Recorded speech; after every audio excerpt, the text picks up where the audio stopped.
Hello friends, Beena's ബ്ലോഗിലേക്ക് എല്ലാവർക്കും സ്വാഗതം. അന്ന് ഞാൻ നിങ്ങൾക്ക് കാണിച്ചു തന്നത് ഈ തക്കാളികളൊക്കെ കേട്ടോ, നന്നായിട്ട് പഴുത്ത് തുടങ്ങിയിട്ടുണ്ട്. തക്കാളിയൊക്കെ ഞാൻ കുറച്ച് നേരത്തെ പിച്ചിയിരുന്നു, 2-3 ദിവസത്തിന് മുമ്പ് ഞാൻ നേരത്തെ പിച്ചിരുന്നതിൻ്റെ ബാക്കിയാണ് നിങ്ങൾക്ക് ഞാൻ കാണിച്ചു തരുന്നത്. എൻ്റെ തക്കാളിയിൽ ഞാൻ ഈ തക്കാളിയുടെ ചുവട്ട് വെറും എടുത്തു കളയുന്ന ഒരു കവറിനകത്ത് നട്ടതാണ് ഞാൻ ഈ തക്കാളിയൊക്കെ. പിന്നെ ഞാൻ ഇതിൻ്റെ ചുവട്ടിൽ ഒഴിക്കുന്ന ജൈവ സ്ലറി അതൊക്കെ ഞാൻ ഉണ്ടാക്കുന്ന വീഡിയോ നിങ്ങൾക്ക് ഞാൻ കാണിച്ചു തന്നായിരുന്നു.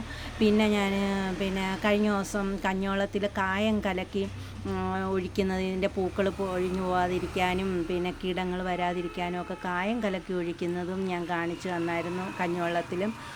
പിന്നെ ഞാൻ പച്ചച്ചാണകം കലക്കി ഒഴിക്കുന്നത്, ഇതൊക്കെയാണ് ഞാൻ ചെയ്യാറുള്ളത്. എൻ്റെ ഉണ്ടമുളകിലൊക്കെ നന്നായിട്ട് ഉണ്ടമുളക് വന്നിട്ടുണ്ട്. പക്ഷേ ഇത് പച്ച കളറിലുള്ള ഉണ്ടമുളകല്ല, ലേശം മഞ്ഞ കളർ വരുന്ന ഒരു ഉണ്ടമുളകാണ് എനിക്ക് കിട്ടിയത്.